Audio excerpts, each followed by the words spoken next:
ফেসিবাদ কোনো নির্দিষ্ট দলের সাথে যায় না। ফেসিবাদ একটা সংক্রামক ব্যাধি, এটা এক জায়গা থেকে আরেক জায়গায় সংক্রমিত হয়। এই ভাইরাস যার উপরেই ভর করবে সেই ফেসিবাদ। 15.5 বছর সবাই যারা আমরা নির্যাতিত ছিলাম তারাই বর্তমান পার্লামেন্টে এখন আছে। একটা অংশ সরকারি দলে, আরেকটা অংশ বিরোধী দলে। একটা দেশ পরিচালনার দায়িত্ব সরকারের, বিরোধী দলের নয়। বিরোধী দলের দায়িত্ব হচ্ছে সরকার ভালো করলে তাকে সহযোগিতা, সমর্থন করা। আর সরকার যদি কোনো অন্যায় করে, জনগণের কোনো অধিকার হরণ করে, অথবা যদি খারাপ পথে হাঁটে, তাহলে সরকারকে বাধা দেওয়া, প্রতিবাদ করা। আমরা দেখতে পাচ্ছি 15 বছরের ফেসিবাদী সরকার যে রাস্তায় হেঁটেছে, বর্তমান সরকার সেই রাস্তা ধরেই হাঁটছে। এই রাস্তা পরিবর্তন করতে হবে। এই রাস্তা ফেসিবাদের রাস্তা, এই রাস্তা আয়নাগরের রাস্তা, এই রাস্তা অসংখ্য মানুষকে বিনা বিচারে খুন করার রাস্তা, এই রাস্তা শাপলা চত্বরে আলিম উলামার উপর হায়নার মতো ঝাঁপিয়ে পড়ার রাস্তা। এই রাস্তা বাংলাদেশের মানুষ এই রাস্তায় কাউকে চলতে দেবে না। সুতরাং বিরত থাকুন। আজকের প্রতিপাদ্য বিষয় আলোচনার রাষ্ট্র সংস্কারে মহানবী সাল্লাল্লাহু আলাইহি ওয়াসাল্লামের নীতি ও আদর্শ। এই আদর্শ রাসূল করিম সাল্লাল্লাহু আলাইহি ওয়াসাল্লামের নিজের তৈরি নয়। এই আদর্শ সিলেক্ট করে দিয়েছেন, তৈরি করে দিয়েছেন স্বয়ং আমাদের স্রষ্টা আল্লাহ রাব্বুল আলামিন। আজকের ঘোষক যখন বিজয়ী দুইজনের নাম ঘোষণা করছিলেন, প্রথমজন মুশফিকা সালসাবিল, তিনি নাম ঘোষণা করে পিতার পরিচয় দিলেন পরবর্তী পর্যায়ে এবং রচয়িতা, রচনাকারী আর পিতার জন্য দোয়া করলেন, কিন্তু মায়ের জন্য একটু দোয়া করলেন না। মা তো এই মেয়েটাকে তার গর্ভে ধারণ করেছে, এই মাই বুকের দুধ দিয়ে তাকে বড় করেছে, এই মাই তাকে বিকশিত হওয়ার, মানুষ হওয়ার জন্য সবচেয়ে বেশি দায়িত্ব পালন করেছে। আমি দোয়াটা করে দিলাম, আল্লাহ তাআলা ওই মাকেও সম্মানিত করেন। আরেকজনের জন্য কোনো দোয়াই করেন না, ওনার জন্য দোয়া। উনি ওনার পিতামাতা এবং সম্মানিত শিক্ষক মণ্ডলী, মুশফিকারও সম্মানিত শিক্ষক মণ্ডলী, যারা মানুষ হওয়ার জন্য তাকে তিলে তিলে সাহচর্য দিয়েছেন, নার্চার করেছেন। আল্লাহ তাআলা তাদের সকলকে এই দুনিয়ায় এবং পরবর্তী জগতে আল্লাহ তাআলা সম্মানিত করুন। জাতীয় সিরাত উদযাপন কমিটি কর্তৃক আয়োজিত আজকের এই পবিত্র সেমিনার এবং রচনা প্রতিযোগিতার পুরস্কার বিতরণী অনুষ্ঠান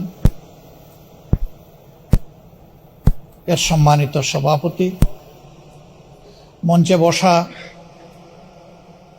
প্রধান আলোচক, অন্তর্বর্তীকালীন সরকারের মাননীয় ধর্মীয় উপদেষ্টা,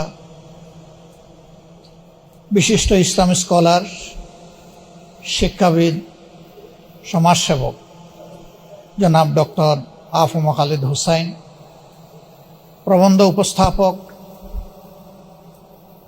স্বনামধন্য শিক্ষা প্রতিষ্ঠান চট্টগ্রাম বিশ্ববিদ্যালয় আরবি বিভাগের সম্মানিত অধ্যাপক, প্রথিত যশা শিক্ষাবিদ জনাব আহকুম আব্দুল কাদের, মঞ্চে বসা সম্মানিত অতিথিবৃন্দ, নেতৃবৃন্দ, সেমিনারে উপস্থিত সুধীমণ্ডলী, সাংবাদিক বন্ধুগণ, আমি কৃতজ্ঞতা আদায় করছি এই সেমিনারে আমাকে হাজির হওয়ার জন্য আহ্বান যারা জানিয়েছেন, সুযোগ করে দিয়েছেন তাদের ধরে, এবং সর্বোপরি কৃতজ্ঞতা আদায় করছি মহান আল্লাহ তাআলার দরবারে, যিনি আপনাদের সামনে আমাকে দাঁড়ানোর তৌফিক দান করেছেন। আলহামদুলিল্লাহ।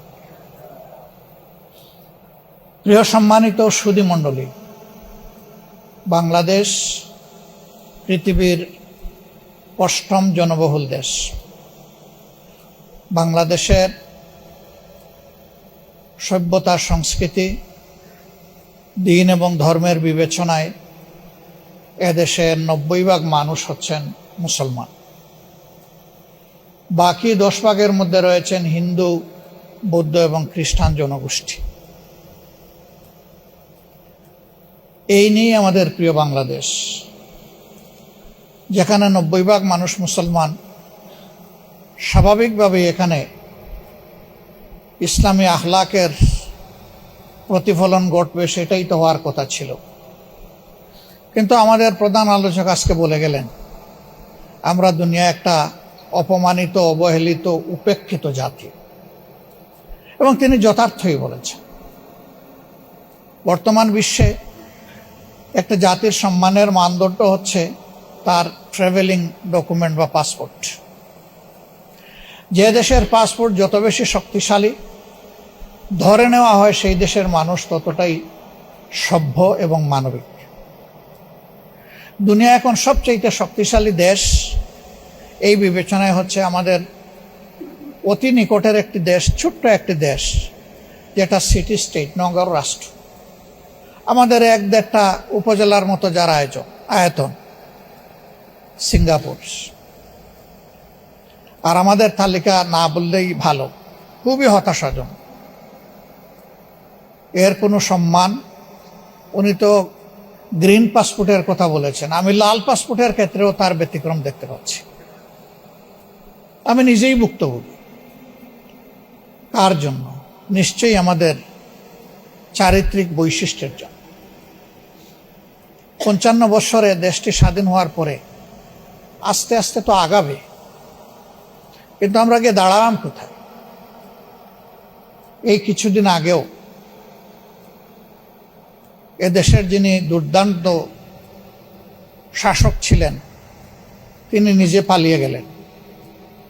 তিনি নিজে পালাবার আগে পরিবারের সকল আত্মীয় স্বজনকে পালানোর সুযোগ করে দিলেন, এবং তিনি যখন পালিয়ে গেলেন, এত দুর্ভাগা জাতি, জাতীয় মসজিদের খতিব পর্যন্ত পালিয়ে গেল। তার মন্ত্রী পরিষদের সদস্যরা খালে বিলে পালানোর চেষ্টা করলেন। দুনিয়ায় মানুষের আশ্রয়ের 2টি জায়গা, অসুস্থ হলে হাসপাতাল, নির্যাতিত হলে বিচার বিভাগ। সেই বিচার বিভাগের সর্বোচ্চ স্তর হচ্ছে আপিলেট ডিভিশন। সেই ডিভিশনের একজন বিচারপতি পালাতে গিয়ে কলাপাতার উপরে ঘুমালেন। 90 ভাগ মুসলমানের দেশে অমানবিকভাবে আয়নাগর তৈরি করা হলো। জুলাই জাদুঘর, স্মৃতি জাদুঘর যারা দেখেছেন তারা তার দামি রূপটা দেখতে পাবেন। বাস্তব রূপ ছিল তার চাইতেও কঠিন। কবরের সাইজের একটা ঘর, সেই ঘরের মধ্যে তার ঘুমানো, শোয়া, বসা, নামাজ আদায় করা, গোসল, খাওয়া, সব কিছু, পেশাব পায়খানা ওইখানেই। এখান থেকে কাউকে বের হতে দেওয়া হতো না। এখানে তার দামি কিছু প্রেজেন্টেশন রাখা হয়েছে। আমি মনে করি যারা সচেতন নাগরিক তাদের প্রত্যেকের এই জাদুঘর ভিজিট করা উচিত। কিন্তু দুর্ভাগ্য, অন্তর্বর্তীকালীন সরকারের সময় জাতির দুঃখের ঘটনাগুলাকে এখানে তুলে ধরা হয়েছিল। বিশেষ একটি দেশকে, রাষ্ট্রকে খুশি করার জন্য তার অনেক উপাদান এখান থেকে গায়েব করে দেওয়া হয়েছে। এখানে 47 সাল বা 46 সাল থেকে শুরু করে অনেকগুলা রাজনৈতিক, সাংস্কৃতিক পরিবর্তনের যারা পুরোদা ব্যক্তিত্ব ছিলেন তাদেরকে তুলে আনা হয়েছিল। এর অনেক কিছু এখন গায়েব করে ফেলা হয়েছে নির্বাচিত সরকারের হাতে যখন আসছে। অনেক নির্যাতিত মানুষ, তাদের স্মৃতিচিহ্ন ছবিগুলো ওখানে ছিল। একটি নির্দিষ্ট দলের লোকদের স্মৃতি রেখে বাকিগুলা গায়েব করে ফেলা হয়েছে। আপনারা সেই সময় ইসলামী ছাত্র শিবিরের কেন্দ্রীয় সভাপতি দেলোয়ার হোসেনের কথা জানেন, যে প্রায় 200 দিন যাকে রিমান্ডে নেওয়া হয়েছিল, তারপর কি না অত্যাচার করা হয়েছে। আমাদের প্রয়াত প্রধানমন্ত্রী বেগম খালেদা জিয়া তার নাম নিয়ে আক্ষেপ করেছিলেন। তার একটা স্মৃতি ছিল, এটা গায়েব করে ফেলা হয়েছে। সীমান্তে ফেলানিকে অমানবিকভাবে ঝুলিয়ে হত্যা করা হয়েছিল, ওই স্মৃতিটা গায়েব করে ফেলা হয়েছে। এটি ভালো লক্ষণ নয়। ক্ষমতায় যারা আসে আইসেই বলে ইতিহাস বিকৃতি করা হয়েছে, কিন্তু এ পর্যন্ত বাংলাদেশের ইতিহাস বলে সবাই ইতিহাস বিকৃতির নায়ক ছিল। এই অপকর্ম থেকে কেউ বের হতে পারে। একটা মুসলমানের দেশে চিন্তা করা যায় যে মানুষকে ধরে নিয়ে গায়েব করা হবে বছরের পর বছর। তিনি নিজেও জানবেন না কোথায় আছেন, আপনজন জানবেন না তিনি বেঁচে আছেন কিনা। সেই কাণ্ড কারখানা এই দেশে করা হয়েছে। এরা এতটাই অপরাধী ছিল যে দেশের বুকে তারা স্থির থাকার সাহস করতে পারে। এই জন্যই তো তারা পালিয়ে গেছে। আর দুনিয়ার ইতিহাস বলে একবার যারা অপকর্মের দায় নিয়ে পালিয়ে যায় তারা আর ফিরে আসতে পারে না। কোনো ইতিহাস নাই। বাংলাদেশে এখন সেই ন্যারেটিভ তৈরি করার জন্য পরিকল্পিতভাবে ফ্যাসিস্টদের যারা দূষক তারা এখন নেমে পড়েছে। আমরা তাদেরকে বলি 24-এ যে মানুষগুলো জেগে উঠেছিল তারা সবাই মারা যায়নি, তারা ঘুমিয়ে পড়েনি, তারা সজাগ দৃষ্টিতে সব কিছু প্রত্যক্ষ করছে।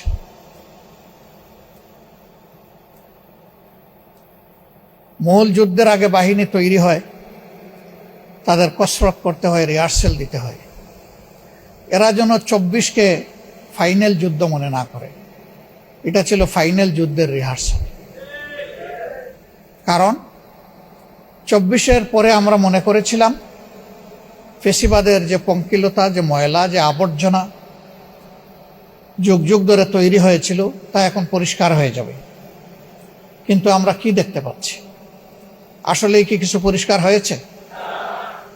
বরঞ্চ আবর্জনার কলেবর আরো বৃদ্ধি পাচ্ছে। ফেসিবাদ কোনো নির্দিষ্ট দলের সাথে যায় না। ফেসিবাদ একটা সংক্রামক ব্যাধি, এটা এক জায়গা থেকে আরেক জায়গায় সংক্রমিত হয়। এই ভাইরাস যার উপরেই ভর করবে সেই ফেসিবাদ। নির্দিষ্ট কোনো দল এর জন্য মার্কা মারা হবে না।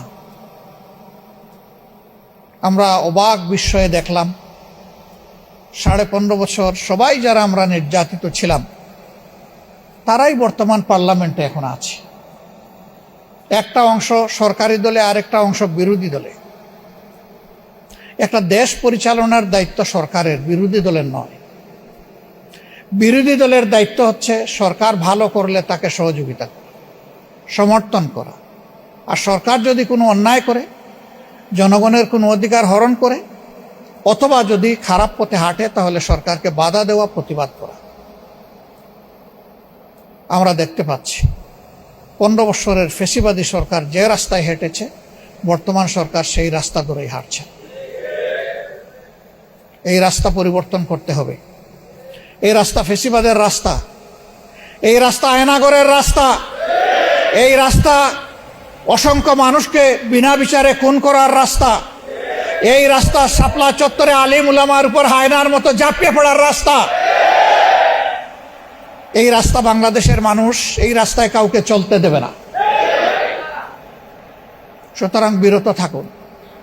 আজকের প্রতিপাদ্য বিষয় আলোচনার রাষ্ট্র সংস্কারে মহানবী সাল্লাল্লাহু আলাইহি ওয়াসাল্লামের নীতি ও আদর্শ।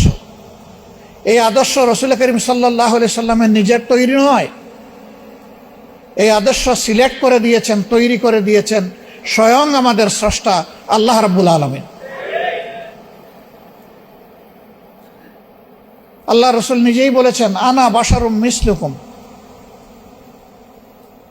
আমি মানুষের মতোই একজন মানুষ, তবে হ্যাঁ আমাদের মতো মানুষ না। উনি সকলের মধ্যে শ্রেষ্ঠ মানুষ। তফাৎ কি? তফাৎ হচ্ছে আমার কাছে ওহী আসে আর তোমাদের কাছে আসে। আল্লাহ যা আমাকে হুকুম করেন আমি তাই মানি, এর বাইরে আমি কিছু করি না। অতএব হেরা গুহার প্রথম দিনের দাওয়াত বুকে নিয়ে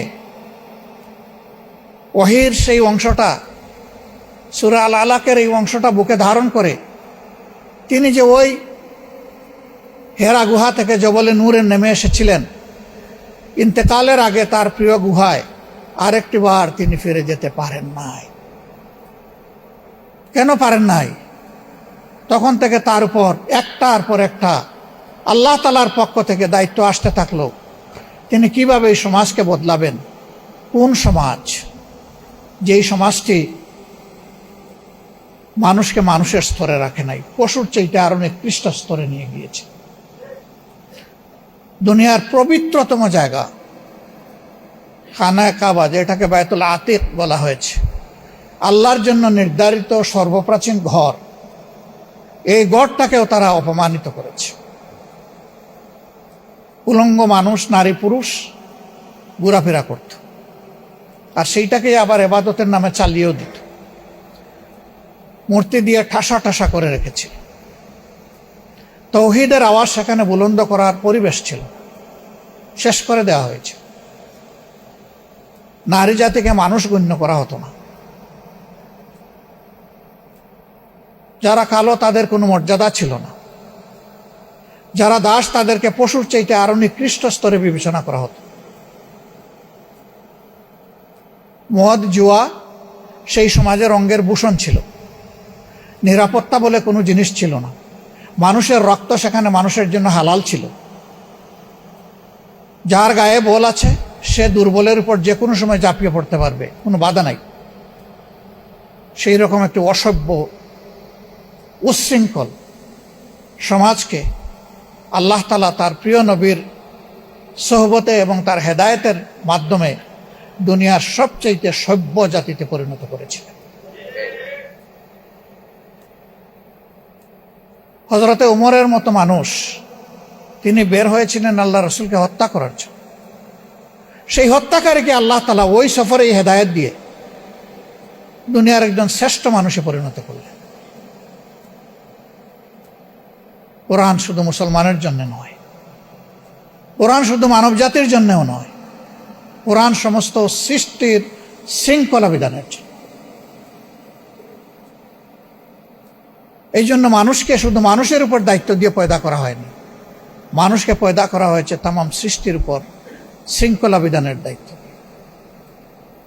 তাই একটা অবুঝ প্রাণীর প্রতি একজন মানুষের কি আচরণ হবে সেইটাও কিন্তু আল্লাহ তাআলা শিখিয়ে দিয়েছেন, কোনো কিছু বাদ রাখেন। এই কোরআনী শাসন যেখানে যখন, অথবা ওহীর শাসন যেখানে যখন প্রবর্তিত হয়েছে, প্রতিষ্ঠিত হয়েছে, সেই সমাজের মানুষ শান্তি এবং সম্মান দুটি জিনিস পেয়েছে। আর যখনই আল্লাহর শিক্ষা থেকে মানব জাতি দূরে সরে গেছে, তখনই অশান্তি এবং অপমান তাদেরকে কাবু করে বসেছে। আজকে বাংলাদেশ সহ বিশ্বের অবস্থা এমনই।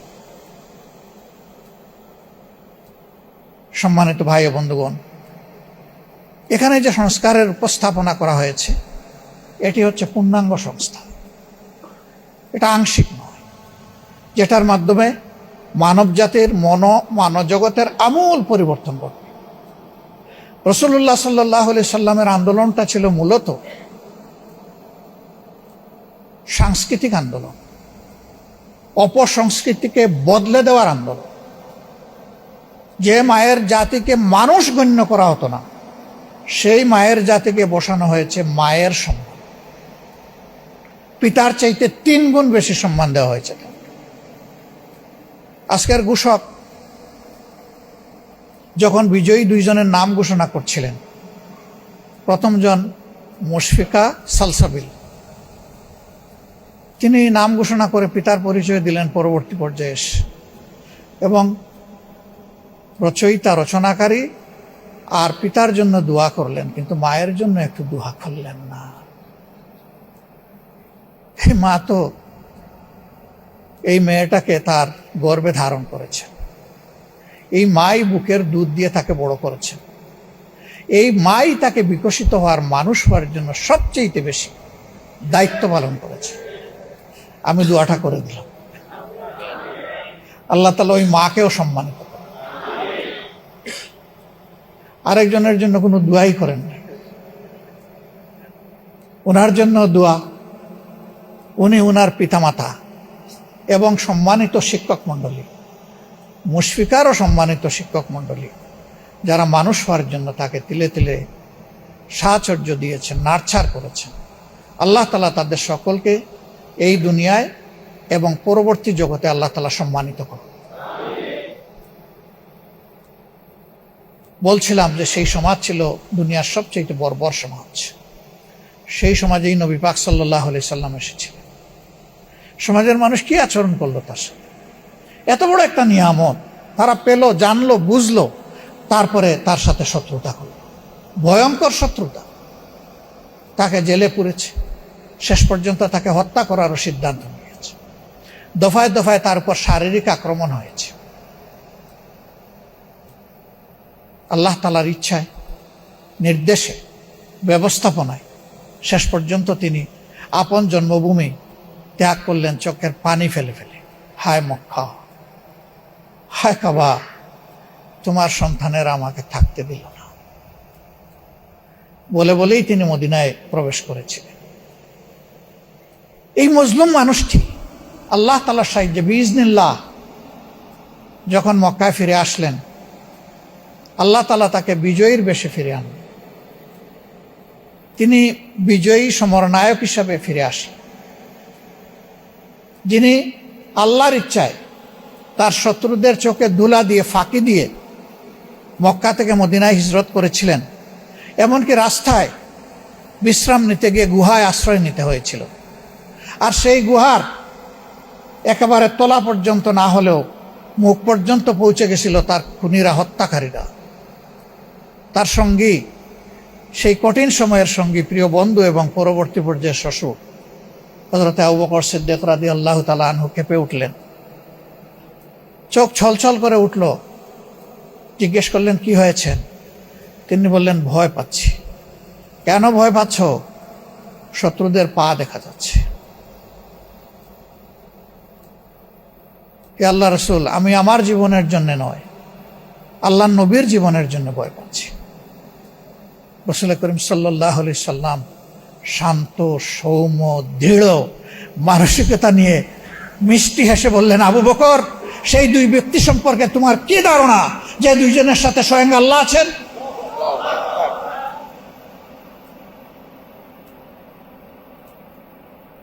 সেই ব্যক্তিটি যখন ফিরে আসলেন, ফিরে আসার পরে তিনি বললেন, ও মক্কাবাসী, আজকে তোমরা মুহাম্মদের কাছে কি চাও সাল্লাল্লাহু আলাইহি ওয়াসাল্লাম? বিচক্ষণ, বুদ্ধিমান, সর্দার ব্যক্তিটি দাঁড়িয়ে বললেন, আপনি আমাদের সম্মানিত ভাই এবং ভাতিজা, বলেই বসে গেলেন। কি চান এটা বলেননি, ইশারা কাফি। রাসূল মাকবুল সাল্লাল্লাহু আলাইহি সাল্লাম বুঝে ফেললেন, আপন ভাইয়ের কাছে, আপন ভাতিজার কাছে একজন মানুষ বা মানব গোষ্ঠী যা চায়, আজকে মক্কাবাসী আমার কাছে তাই চায়।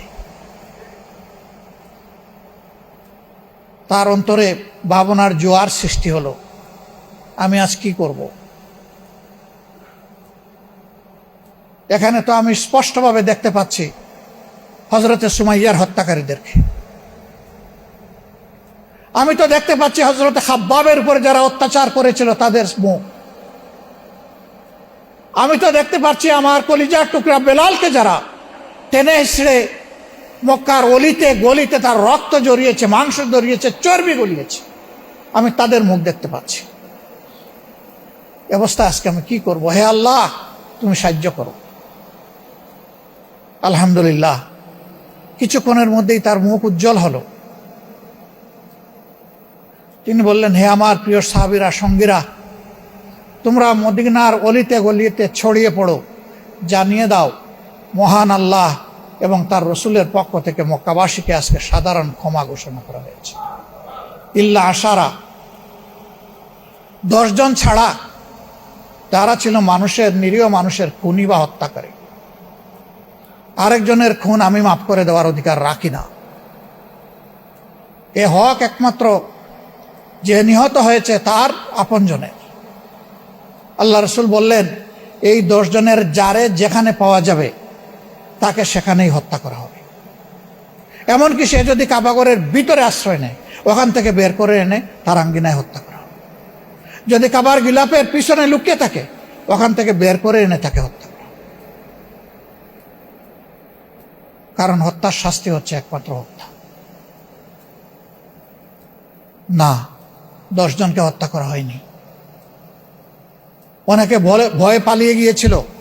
ইতিহাস থেকে জানা যায় সর্বমোট 3 জন বা 4 জন, তাদের উপর এই হদ কায়েম করা হয়েছিল। একজন দুর্দর্শ, যার নাম ঘোষণা করা হয়েছিল, তিনি ইয়েমেনে পালিয়ে গিয়েছিলেন। তার স্ত্রী ঈমান কবুল করেছিলেন। তিনি তার বাচ্চাদের নিয়ে হাজির হয়ে বললেন, হে আল্লাহর রাসূল, আমি আপনার একটু দয়া প্রার্থনা করি। তিনি বললেন, মা বলো তো কি? বললেন যে বদরের যুদ্ধে আমার শ্বশুর আপনি এবং আপনার বাহিনীর হাতে নিঃশেষ হয়ে গেছে। ওমর ইবনে হিশাম, যাকে আমরা আবু জেহেল নামে চিনি, তার ছেলে ইকরামা, আমি তার স্ত্রী। এখন এই কচি বাচ্চা আর আমি, আমাদের কোনো অভিভাবক নেই। আমি আপনার কাছে আমার স্বামীর নিরাপত্তা কামনা করছি। রাসূল করিম সাল্লাল্লাহু আলাইহি ওয়াসাল্লাম যে 10 জনের নাম ঘোষণা করেছিলেন, এর মধ্যে ইনি একজন, ইকরামা।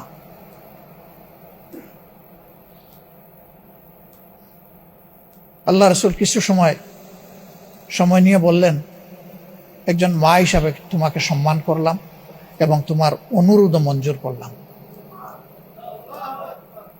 ইকরামাকে ক্ষমা করে দেওয়া হলো। স্ত্রী গেলেন তাকে নিয়ে আসতে, বলে আমি যাব না। কেন যাব না?